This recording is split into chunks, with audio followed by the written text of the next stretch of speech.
Halo semua, balik lagi di channel Tepanaka Chemistry dan kita akan melanjutkan pembahasan OSN Kimia 2020 kali ini di nomor 3 ya, tentang sintesis senyawa obat penyakit paru yang nilainya 50 poin. Kita langsung aja ke soalnya. Suatu senyawa obat K untuk penderita penyakit paru biasanya diresepkan dan digunakan dalam bentuk campuran rasematnya. Senyawa K dianalisis komposisi unsur penyusunnya dan diperoleh data sebagai berikut. C 65,25%, H 8,85%, N 5,85%, dan O 20,06%. Kemudian dengan massa molekul berdasarkan data spektrum massa memiliki nilai MZ 239,15. MZ ini adalah mass to charge ratio ya, tapi di sini biasanya kita bisa asumsikan kalau ini adalah MR-nya dari senyawa K ya. Nah, caranya gimana untuk mengerjakan soal A? Tentukan rumus molekul senyawa K. Caranya adalah kita dengan membagi semua persenannya ini dengan AR masing-masing unsurnya. Sehingga nanti kita akan dapatkan perbandingan seperti ini. 5,433 dibagi 8,78 dibanding 0,418 banding 1,254. Yang kalau kita konversi ke bilangan bulat, kita akan dapat kalau perbandingannya adalah 13 banding 21 banding 1 banding 3. Sehingga rumus empirisnya adalah C13H21NO3. Dan kebetulan MR dari rumus empirisnya ini adalah 239,15, sehingga rumus empirisnya ini sama dengan rumus molekulnya. Sehingga rumus molekulnya adalah C13H21NO3. Itu untuk soal A. Masih gampang sekali ya. Kita bisa langsung ke soal B. Tentukan nilai DBE double bond equivalent atau IHD index of hydrogen deficiency senyawa K dan jelaskan makna nilai tersebut. Ini juga masih gampang. Ini ada rumus jadinya ya sebenarnya. Rumus jadinya kira-kira kayak gini. 2 kali C ditambah jumlah N dikurangi jumlah halogen. X ini halogen ya, dikurangi dengan H ditambah 2 dibagi 2 akan sama dengan nilai DBE-nya. Nah, DBE ini sebenarnya adalah jumlah mol hidrogen yang kita perlukan untuk mengubah senyawa organik ini jadi senyawa yang sepenuhnya tidak ada sikliknya, tidak ada cincinnya, atau dia tidak ada ikatan rangkapnya. Sehingga dibutuhkan 4 mol hidrogen untuk membuat dia jadi sepenuhnya jenuh dan tidak siklik di sini. Kita langsung ke soal berikutnya. Senyawa K ini telah banyak disintesis dengan beragam rute sintesis. Di antara jalur sintesis senyawa K yang sudah dilakukan, terdapat suatu jalur sintesis yang dimulai dari benzena atau senyawa A, seperti ditunjukkan dalam skema reaksi berikut. Ini skemanya di sini. Berdasarkan skema reaksi di atas, tahap pertama adalah pengubahan senyawa A menjadi senyawa B, C6H6O ya. Wah, ini kelihatan banget sih dari rumusnya aja udah kelihatan ini senyawa B-nya apa ya. Di sini dari senyawa aja juga kelihatan sih sebenarnya senyawa B-nya apa. Yang terjadi dalam beberapa tahap reaksi. Jika larutan senyawa B dimasukkan ke dalam tabung reaksi berisi larutan NaOH dengan beberapa tetes fenolfetalin, maka akan menyebabkan warna merah muda larutan fenolfetalin dalam tabung reaksi tersebut menjadi bening. Pertanyaannya kita langsung ke C dan D ya, karena ini sebenarnya dua soal yang berhubungan. Tuliskan reagen-reagen berserta kondisi reaksi yang sesuai untuk reaksi transformasi senyawa A menjadi senyawa B, reagen kondisi 1, dan gambarkan struktur senyawa B. Nah, ini kita tahu banget kalau B-nya ini pasti adalah suatu fenol ya. Dari rumusnya aja sudah kelihatan C6H6O. Kemudian kita bisa lihat dari senyawa C di sini dia punya gugus alkohol yang nempel ke bensin. Nah, berarti ini udah kelihatan banget kalau B ini pasti adalah suatu fenol. Belum lagi di keterangan di sini, kalau senyawa B kita masukkan ke dalam tabung reaksi yang isinya NaOH dengan fenolfetalin, di mana fenolfetalin ini adalah indikator asam basa. Ketika di pH-nya dia di atas 10, dia warnanya adalah merah muda, dan di bawah 8,3 atau katakanlah di bawah 9 lah. Di bawah 9 dia warnanya bening. Kita tahu kalau senyawa B ini adalah suatu senyawa yang asam karena dia mengubah warna larutan dari merah muda jadi bening. Sehingga kita tahu kalau senyawa B sifatnya asam, dan fenol ini kebetulan sifatnya asam sih, karena memang hanya pada OH-nya itu mudah dilepaskan ya, karena dia terikat dengan cincin benzennya juga. Nanti akan kita jelaskan kenapa fenol sifatnya asam ya.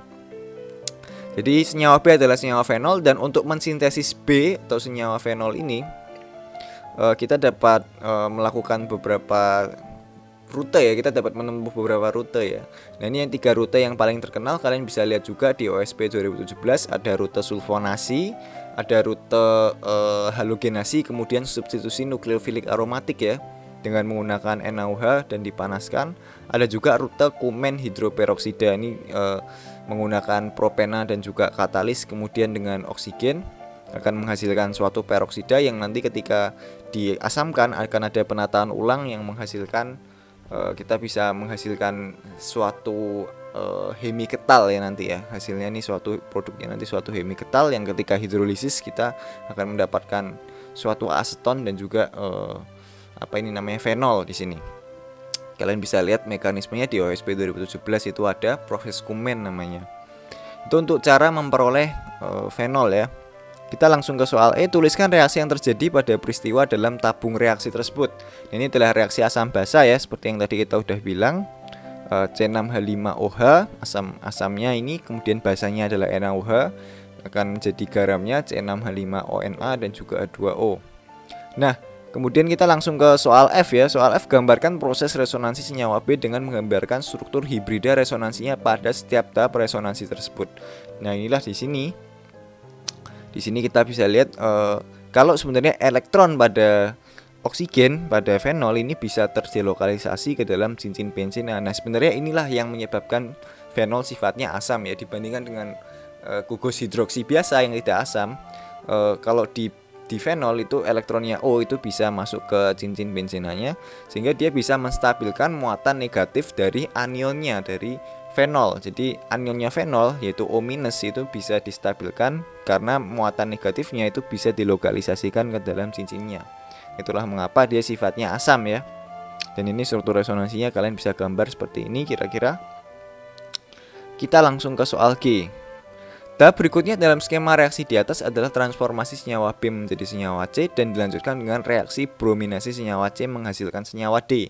Kemudian senyawa D ditransformasi menjadi senyawa E yang kemudian direaksikan dengan reagen dan kondisi reaksi 3 menghasilkan senyawa F. Ini sebenarnya nggak guna banget ya. Ini keterangannya ini nggak guna banget lah. Nggak banget ini keterangannya. G.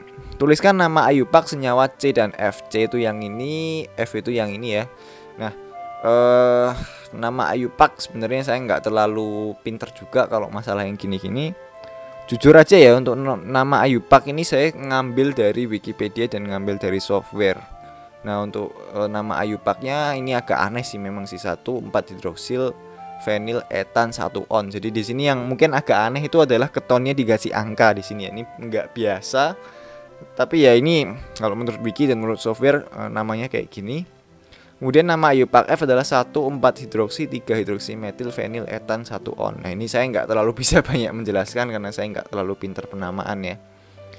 Oke, kita langsung ke soal H aja lah. Gambarkan struktur senyawa D dan E. D dari senyawa C direaksikan dengan Br2 dalam FeBr3 menghasilkan D, C8H7BrO2 ya. Nah, dari sini kita harus lihat dari senyawa F di sini. Senyawa F di sini dia punya tambahan suatu gugus hidroksimetil ya pada karbon yang orto terhadap OH-nya. Nah, sehingga kita tahu kalau Br ini pasti masuknya juga orto terhadap OH-nya, sehingga Br-nya akan masuk ke sebelahnya OH di sini, karbon sebelahnya OH ya. Jadi senyawa D kira-kira seperti ini, Br-nya masuk ke sini. Dan kemudian untuk senyawa E ya. Jadi dari senyawa D direaksikan dengan suatu diol membentuk senyawa E. Nah, diol di sini fungsinya sebenarnya adalah untuk memproteksi gugus karbonil. Sehingga kalau kalian punya suatu gugus karbonil, kalian pengen mereaksikan sesuatu yang di luar gugus karbonil tersebut, agar gugus karbonilnya tersebut nggak ikut bereaksi dengan apa yang kalian inginkan, maka kalian harus proteksi terlebih dahulu gugus karbonilnya. Salah satunya dengan menggunakan diol ini. Nah, produknya adalah suatu yang kita namakan suatu ketal ya di sini ya. Jadi ketonnya di sini diproteksi dengan diol menghasilkan suatu ketal. Nah, ini nanti ketika kalian ingin mendeproteksinya, kalian membutuhkan suatu asam ya nanti ya. Kita langsung ke soal berikutnya dulu. Tuliskan reagen-reagen beserta kondisi reaksi yang sesuai untuk transformasi dari senyawa B menjadi senyawa C. Reagen kondisi 2. Senyawa B itu dari fenol, jadi para terhadap fenolnya ada gugus asil di sini ya. Nah, sebenarnya mungkin kalian berpikir kalian bisa langsung melakukan asilasi Friedel-Crafts. Sebenarnya itu nggak salah juga, tapi nggak sepenuhnya benar ya. Karena ketika kalian melakukan asilasi Friedel-Crafts dengan dengan reagen yaitu asil klorida seperti di sini, kalian akan mendapatkan produk suatu ester, bukan suatu produk yang dimana hasilnya ini masuk ke cincin aromatiknya ya. Tapi ada yang namanya Fries rearrangement, sehingga sebenarnya produknya akan sama aja. Jadi lewat tahapnya adalah kalian membentuk ester dulu, kemudian ketika kalian menggunakan katalis Van Crafts-nya yaitu AlCl3 akan terjadi yang namanya Fries rearrangement, menghasilkan produk yang kalian inginkan, yaitu asil pada posisi para terhadap fenolnya ya. Kira-kira begitu. Jadi untuk soal itu menggunakan Fries rearrangement. Kemudian untuk soal berikutnya, gambarkan mekanisme reaksi transformasi senyawa C menjadi senyawa D. Senyawa C menjadi senyawa D itu brominasinya ya. Ini gampang banget untuk brominasinya.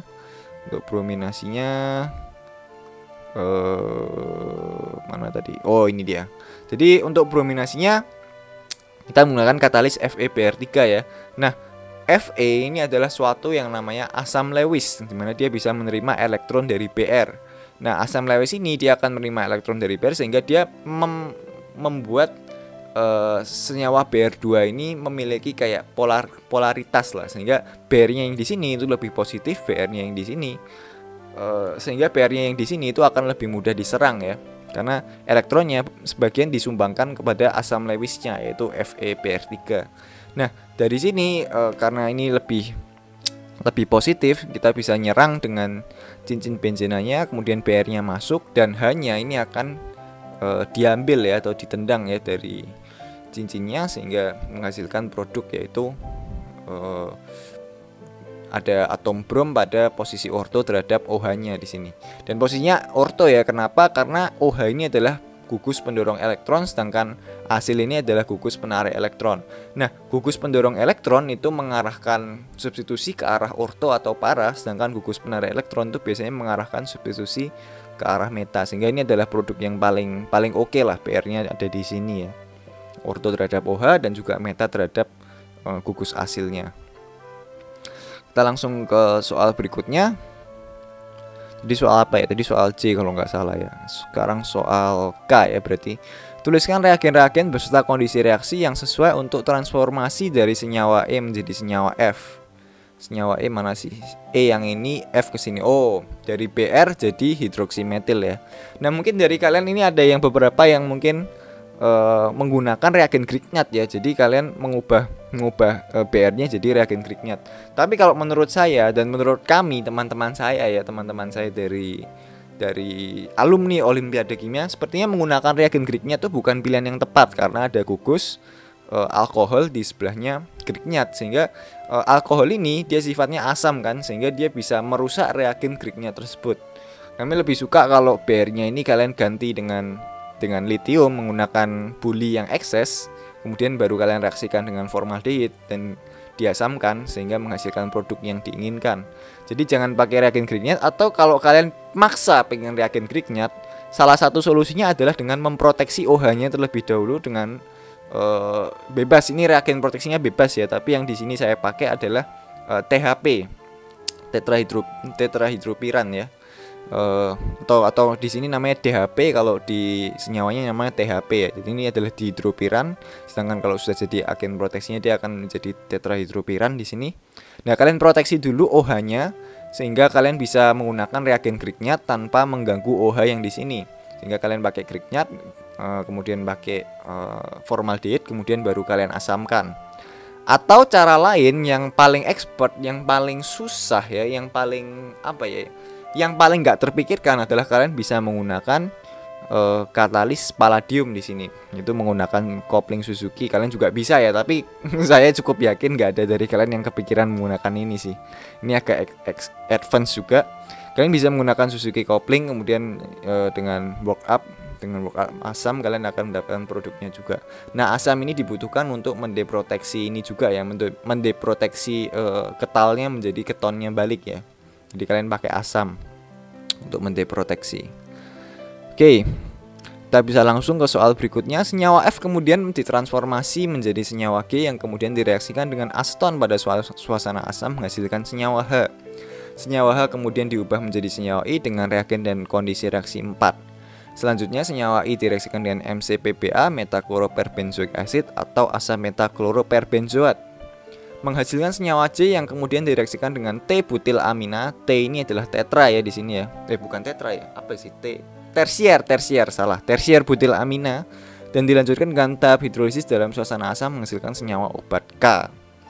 Soal L, gambarkan struktur G, H dan J. G di sini F direaksikan dengan NaBH4 ya. NaBH4 ini adalah suatu reduktor ya, agen reduksi ya. Kemudian diasamkan menghasilkan C9H12O3 sehingga karena ini reduktor, agen reduksi, yang direduksi di sini adalah ketonnya ya. Ketonnya akan direduksi jadi suatu alkohol. Kemudian direaksikan dengan aseton di sini. Wah, ini unik karena dia direaksikan dengan aseton ya. Nah, kalau tadi kita menggunakan diol untuk memproteksi ketonnya, kalau sekarang ini kebalikannya karena di sini kita punya diol di sini. Kita gantian diolnya ini kita proteksi menggunakan suatu keton ya. Jadi saling memproteksi di sini, tapi beda reagen ya. Jadi di sini kita proteksi diolnya dengan keton, kalau tadi kita proteksi ketonnya dengan diol. Nah, ini kita proteksi sehingga menghasilkan gugus yang seperti ini ya nanti ya. Sehingga produk G di sini untuk produk G-nya OH-nya ketonnya udah tereduksi menjadi OH, kemudian untuk produk H-nya diolnya ini diproteksi, kemudian untuk produk C, produk C ya di sini ya. Produk C itu adalah dari produk C itu dari suatu alkena direaksikan dengan MCPBA, dia akan menghasilkan suatu epoksida ya. Jadi produk C ini adalah epoksida. Epoksida itu cincin 3 dengan salah satu atomnya yaitu oksigen. Mana tadi? Nah, ini adalah produk C. Kira-kira seperti ini. Kemudian kita ke soal M ya. Kita ke soal M. Tuliskan reagen-reagen beserta kondisi reaksi yang sesuai untuk transformasi dari senyawa H menjadi senyawa I. Reagen kondisi 4. H jadi I ya. Dari suatu alkohol menjadi suatu alkena di sini. Nah, mungkin kalian kepikiran kenapa kok kita nggak tinggal ngasih asam aja, kita bisa langsung kasih H2SO4 untuk mereduksi alkohol ini menjadi suatu alkena. Nah, kalau menurut saya menggunakan menggunakan asam sulfat atau misalnya asam fosfat itu kurang tepat ya, karena asam ini dia bisa mendeproteksi ini ya, gugus sampingnya yaitu diolnya dan juga ketonnya di sini. Jadi kita jangan menggunakan asam kalau bisa. Cara yang bisa kita tempuh untuk mengeliminasi OH di sini adalah menggunakan POCl3 piridin atau kita konversi dulu OH-nya dia menjadi suatu gugus pergi. Caranya macam-macam. Kita bisa menggunakan gugus TS yaitu tosil. Tosil itu adalah toluen sulfonat ya, toluen sulfonat, para toluen sulfonat itu TS. Kemudian kita bisa menggunakan triflat atau TF, atau kita bisa menggunakan MS atau mesilat, atau kita juga bisa mengkonversi ini menjadi halida. Tergantung mana yang paling gampang ya. Nah, kita bisa konversi dulu dia menjadi gugus pergi OH-nya, kemudian kita eliminasi dia dengan basa sehingga yang diproteksi di sini itu enggak terpengaruh ya. Kalau kita gunakan asam, yang terproteksi di sini akan terpengaruh. Jadi jangan gunakan asam, kita gunakan basa di sini. Itu adalah cara untuk mengeliminasi alkoholnya kalau menurut saya. Kemudian kita ke soal N langsung. Pada spektrum IR senyawa K terdapat puncak tajam pada bilangan gelombang 1100 dan 1500 cm pangkat min 1 serta puncak lebar pada sekitar 3400 cm pangkat min 1. Sedangkan spektrum 1H NMR dalam pelarut DMSO-D6 senyawa K menunjukkan geseran kimia sebagai berikut. Ini panjang banget ya, saya nggak usah bacain, kita langsung ke soal N-nya aja. Berdasarkan informasi data analisis unsur, data spektroskopi, serta skema reaksi yang diuraikan di atas, tentukan struktur senyawa obat K beserta stereokimianya. Tuliskan konfigurasi absolut pada pusat kiral jika ada, disertai uraian analisisnya. Ini sebenarnya saya agak bingung ya dengan soal ini ya, karena menurut saya pribadi data-data NMR, IR di sini tuh nggak ada yang berguna, nggak ada yang terlalu penting sebenarnya, karena nggak menunjukkan stereokimianya juga. Kemudian ini sebenarnya kita hanya melihat dari reaksinya aja udah kelihatan sebenarnya senyawa obat K-nya itu seperti apa ya. Jadi senyawa J itu adalah suatu epoksida. J ini adalah suatu epoksida yang direaksikan dengan tersier butilamin. Nah, tersier butilamin itu sifatnya basa di sini ya, dan dia tidak menggunakan katalis asam sehingga epoksida ini cincinnya akan dibuka melalui karbon yang lebih tidak sterik, sehingga N-nya itu akan menyerang karbon yang di sini, sehingga produk senyawa C-nya itu adalah campuran racemate dari senyawa ini ya. Dan ini adalah sebenarnya adalah senyawa salbutamol sebenarnya. Jadi kalian bisa Google aja, salbutamol itu juga obat penyakit pernafasan ya. Nah, reaksi pengubahan C ke obat K adalah salbutamol adalah reaksi pembukaan cincin epoksida yang mengalami kontrol sterik dengan nukleofilnya yaitu amina di sini. Reaksi ini menghasilkan produk racemate karena pembuatan epoksida dengan MCPPA itu tidak stereoselektif. Pada kasus ini itu tidak stereoselektif ya. Nah, dan dari NMR-nya sebenarnya kita nggak bisa melihat sih ya, dia itu stereokimianya seperti apa, karena nggak terlalu itu ya, nggak ada keterangan apa konstanta couplingnya juga, sehingga kita nggak bisa mendeduce apakah ini R atau S, kita nggak bisa tahu dari sini.